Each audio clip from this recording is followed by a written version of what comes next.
Hello everyone, welcome to my YouTube channel Study Center. और we have started a series related to our DT+B Social Science, जिसमें हम क्या करेंगे, जो भी DT+B TGT सोशल साइंस के प्रीवियस ईयर पेपर्स हैं उससे हम क्या कर रहे हैं, डिस्कस कर रहे हैं। तो आज मैं क्वेश्चन नंबर 61 से स्टार्ट करूँगी। और अगर आपने मेरी प्रीवियस वीडियोस नहीं देखी है तो मैं इस वीडियो के डिस्क्रिप्शन में आपको मेरी प्लेलिस्ट का लिंक शेयर कर दूँगी।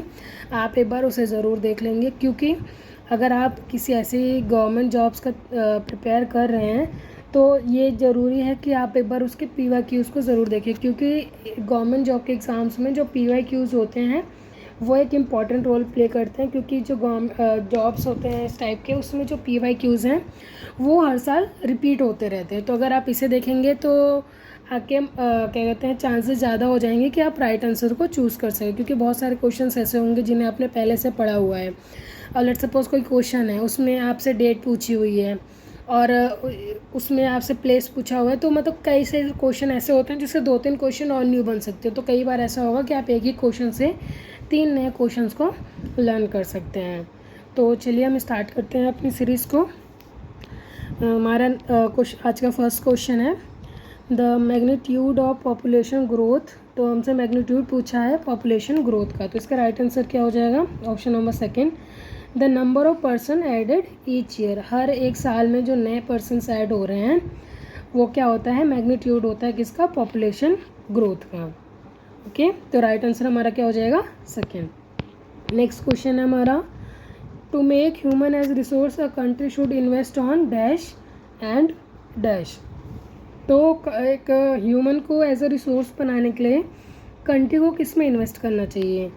तो ह्यूमन तभी आपका रिसोर्स बनेगा जब आपका ह्यूमन जो है वो एजुकेटेड होगा और क्या होगा? हेल्दी होगा। तो हमें अगर एक कंट्री अगर अपने जो उसके सिटीजन्स हैं उसको रिसोर्स बनाना चाहती है तो ये मस्ट है उसके लिए कि वो एजुकेशन सेक्टर और हेल्थ सेक्टर में ज़रूर इन्वेस्ट करे, ताकि जो ह्यूमन है वो क्या बन सके? उसका रिसोर्स बन सके। तो इसका राइट ऑप्शन क्या हो जाएगा? Option number first, that is education and health. तो चलिए चलते हैं हमारे नेक्स्ट क्वेश्चन की तरफ। हमारा नेक्स्ट क्वेश्चन है क्वेश्चन नंबर 63। तो इसमें पूछ रहा है how are resources classified on the basis of status of development. क्या पूछ रहा है? Status of development. तो रिसोर्सेज जो है डिफरेंट, इनका क्लासिफिकेशन का डिफरेंट बेसिस होता है, लेकिन इसमें हमसे क्या पूछा है? हमसे पूछा है स्टेटस पूछा है। तो इसका राइट आंसर क्या हो जाएगा? Potentials, development, stock and resources. इसका राइट आंसर क्या हो जाएगा? Option number 4, that is potential, develop, stock and resources. Next question हमारा question number, agriculture is farming. Agriculture को हम क्या बोलते हैं? फार्मिंग बोलते हैं। तो सेरीकल्चर को क्या बोलते हैं? तो जो लोग सिल्क वॉर्म्स को पालते हैं उन्हें कमर्शलाइज कर देते हैं, तो इस वाले प्रोसेस को क्या बोला जाता है? सेरीकल्चर। ये आपके कई बार क्या कहते हैं, जो इंग्लिश का पेपर आता है, जो पेपर 1 होता है उसमें भी पूछ लिया जाता है।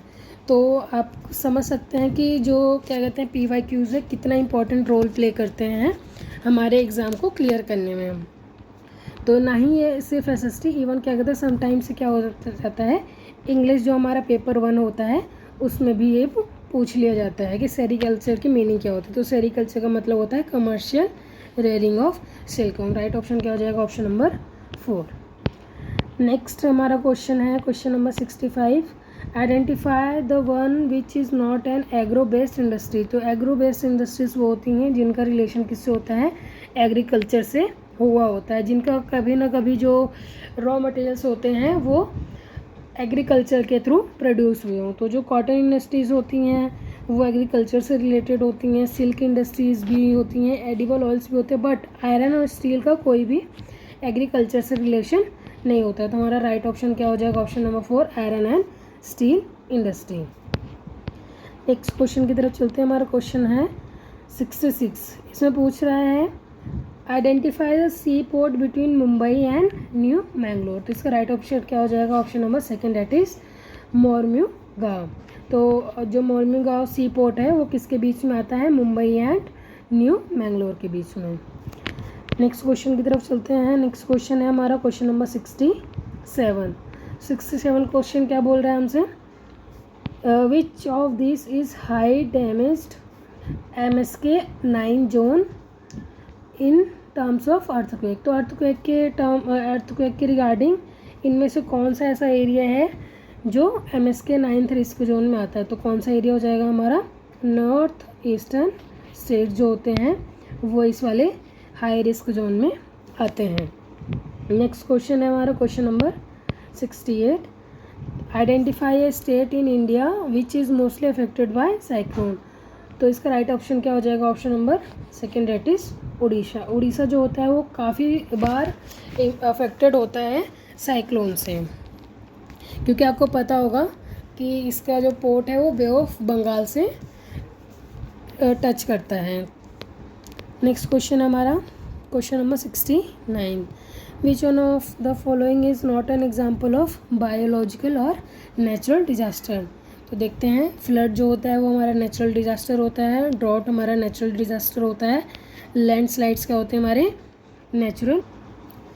तो ड्रॉट्स और लैंडस्लाइड्स क्या होते हैं, सारे क्या होते हैं हमारे नेचुरल डिजास्टर्स हैं। बस इसमें से वेपन एंड मास डिस्ट्रक्शन है वो नेचुरल डिजास्टर नहीं है, क्योंकि ये क्या है, मैन मेड डिजास्टर्स हैं।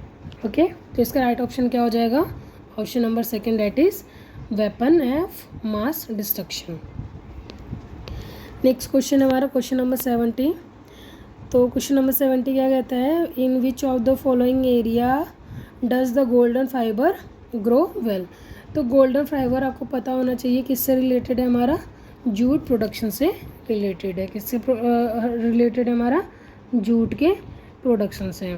और आपको पता भी होगा कि हमारे इंडिया में एक बार जूट के रिवोल्यूशन भी आ रखा है, तो आप मुझे बताएंगे वो कमेंट बॉक्स में कि हमारा जूट रिवोल्यूशन कब आया था। और भी जो डिफरेंट टाइप्स के जो रिवोल्यूशंस हैं वो भी आप ज़रूर टाइप कर देंगे कि कितने टाइप्स के रिवोल्यूशन हमारे इंडिया में हुए हैं after the independence of India. और इसका राइट अगर हम आंसर देखें तो इसका राइट आंसर क्या हो जाएगा, option number A, that is tropical area. तो ट्रॉपिकल एरियाज़ में क्या होता है, गोल्डन फाइबर्स अच्छे से ग्रो होते हैं। नेक्स्ट क्वेश्चन हमारा क्वेश्चन नंबर 71 क्वेश्चन क्या कह रहा है, which fundamental right itself is a resumption for city.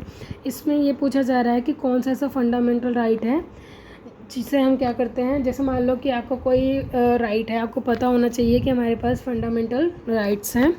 और टोटल कितने फंडामेंटल राइट्स हैं हमारे पास, 6 फंडामेंटल राइट्स हैं, जिसमें से एक ऐसा भी राइट है that is our fundamental right to constitutional remedies, जो कि किस में आता है, हमारा आर्टिकल नंबर 32 में आता है। इसका क्या यूज़ होता है कि मान लो जो बाकी क्या क्या फंडामेंटल राइट्स हैं, अगर कोई आपका क्या कहते हैं यूटिलाइज़ नहीं करने दे रहा है, तो आप क्या कर सकते हैं, कोर्ट में जाकर उस पर्सन के खिलाफ केस कर सकते हैं।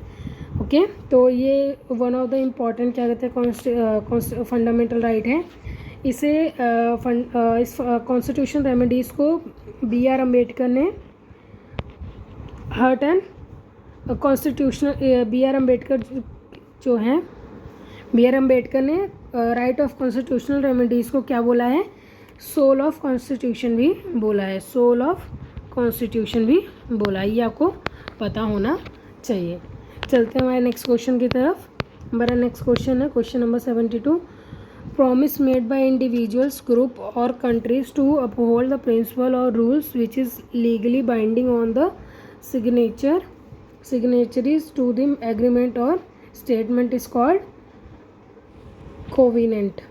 इसका राइट ऑप्शन क्या हो जाएगा, covenant। नेक्स्ट क्वेश्चन है हमारा, इसे एक बार अगर मैं देखूं तो इसका राइट आंसर क्या हो जाएगा, option number that is C, प्रणस विदा। हिंदी में इसका क्या मतलब है, प्रणस विदा। हमारा नेक्स्ट क्वेश्चन है question number 73, identify the article in Indian constitution which cater for. ये क्वेश्चन पूछ रहा है कि कौन सा आर्टिकल डील करता है formation of new state and alter of area boundaries name existing state. मान लो लेट सपोज ऐसे कि आपको कोई एक स्टेट है और उसमें कुछ प्रॉब्लम्स आ रही हैं, तो उनका जो बाउंड्रीज़ को सेटअप करना, और या तो फिर उसमें कुछ अल्ट्रेशन करना, या फिर मान लो उस पुराने ही स्टेट से एक नई स्टेट को बनाना। तो ये कौन से आर्टिकल के अंदर आता है? तो इसका राइट आंसर क्या हो जाएगा? Article number 3। जैसे अगर आपको याद होगा तो अभी क्या कहते हैं, एक नया स्टेट बना था जिसका क्या नाम था? तेलंगाना, जो कि किससे अलग होके बना था? आंध्र प्रदेश से। अब मुझे कमेंट बॉक्स में आप बताएंगे कि ये ईयर कौन सा था, कौन से ईयर में तेलंगाना और आंध्र प्रदेश क्या हुए थे, अलग हुए थे। अगर मैं और भी क्या कहते हैं आर्टिकल्स को डिस्कस करूँ, तो जो आर्टिकल नंबर 68 है, ये किससे रिलेटेड है? अमेंडमेंट्स। जो आपके पास अमेंडमेंट्स होते हैं उन वो कौन से आर्टिकल के अंदर लिखा हुआ है? आर्टिकल नंबर 368 में। और 370 अभी आपको पता होगा, जम्मू कश्मीर को क्या करता है? सम स्पेशल राइट्स प्रोवाइड करता था। तो ये आप पता लगाएंगे कि डेट कौन सी थी जिस दिन क्या कहते हैं इस आर्टिकल को हटाया गया था, ये भी आपसे पूछा जा सकता है। नेक्स्ट है हमारा आर्टिकल नंबर 2, ये बिल्कुल रिलेटेड है ऑप्शन आर्टिकल नंबर 3 से। बस इसमें ये होता है अल्ट्रेशन होता है, लेकिन हमारे इंडिया की टेरिटरी से बाहर से अगर कोई क्या कहते हैं लैंड बॉडी हमारे कंट्री में ऐड हुई है, लेट्स सपोज कि कोई अदर कंट्री है, उस पर क्या करा है इंडिया ने, क्या करा है, उसे जीत लिया, तो अगर उसे हमारा इंडिया का नया स्टेट बनाना है तो किसके अंदर आएगा? आर्टिकल नंबर 2 के, क्योंकि वो क्या थी? एक कंट्री थी या फिर इंडिया के बाहर की वो लैंड बॉडी है। आई होप ये आपको क्लियर हुआ होगा। और इससे देखिए इन फ्यूचर इससे आपके 4-5 क्वेश्चन क्या हो गए हैं? फॉर्म हो गए हैं। तो अगर इससे रिलेटेड आपके 4-5 क्वेश्चन आते हैं नेक्स्ट टाइम, तो आप उसे क्या कर सकते हैं? ईजिली आंसर उसका दे सकते हैं। नेक्स्ट क्वेश्चन है हमारा क्वेश्चन नंबर 73 हो गया। 74 है हमारा क्वेश्चन। इसमें पूछा है dash were the 3 constitutional amendment that were made in the background of internal emergency declare in India from June 1975। यहाँ पर आपको ये भी पता चल गया कि जून कौन से ईयर में आया था। तो इससे कौन से रिलेटेड आर्टिकल्स है हमारे? Article number 38, 39 and 42। इसका राइट आंसर क्या हो जाएगा? Option number A, that is 38, 39 and 42। Next question हमारा क्वेश्चन नंबर 75। क्वेश्चन नंबर 75 क्या कह रहा है? What is it known as when a member of parliament or state legislature voluntary resign from his party or disobey the directive of the party leadership. Let suppose इसमें ये पूछ रहा है कि मान लो कि अगर कोई कहीं से मतलब कोई आपका मेंबर है पार्लियामेंट का या फिर स्टेट लेजिस्लेटर का, उसने क्या करा है? वॉलंटरली रिज़ाइन कर दिया है अपनी ही पार्टी से। तो इसका क्या इसका राइट आंसर हो जाएगा option number A, that is defection. तो इसका मतलब होता है कि अपने ही पार्टी को डिसओबे करना। तो आपको पता होगा कि इससे रिलेटेड आप शेड्यूल पढ़ लेना है कि हमारा नया शेड्यूल भी ऐड हुआ था इससे रिलेटेड। तो वो कौन सा शेड्यूल है, आप एक बार उसे देख के चले जाएंगे, हो सकता है वो भी आपसे पूछ ले एग्ज़ाम में। नेक्स्ट क्वेश्चन हमारा, justice V Ramaswami was the chief justice of dash court when his impeachment motion was move. तो राइट आंसर क्या हो जाएगा? Punjab high court.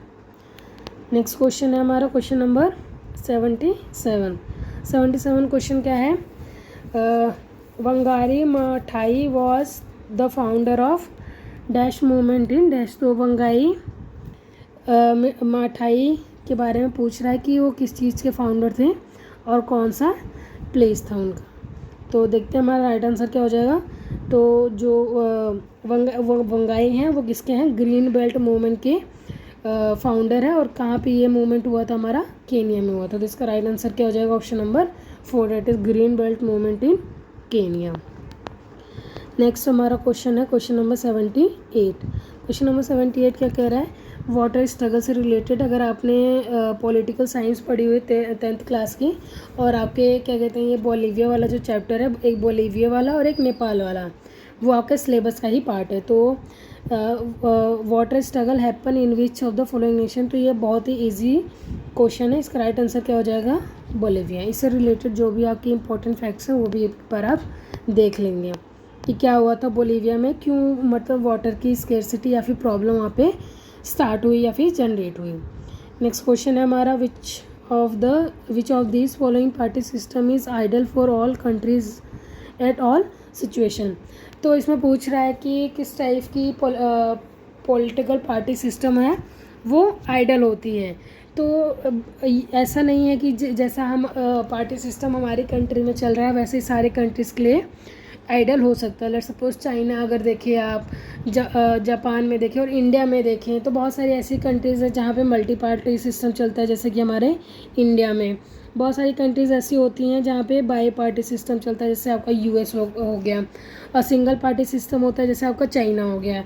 तो ये डिपेंड करता है उस कंट्री के ऊपर कि वो जैसा चाहे वैसे उसको क्या कर सकते हैं, पॉलिटिकल पार्टी सिस्टम अपने कंट्री में लगा सकते हैं। किसी के बिहाफ पे नहीं कि हाँ इस कंट्री में ऐसा होता है तो वो सबके लिए आइडल होगा। ये हर एक कंट्री के ऊपर डिपेंड करता है। नेक्स्ट क्वेश्चन हमारा आज का लास्ट क्वेश्चन है, डेट इज़ क्वेश्चन नंबर 80।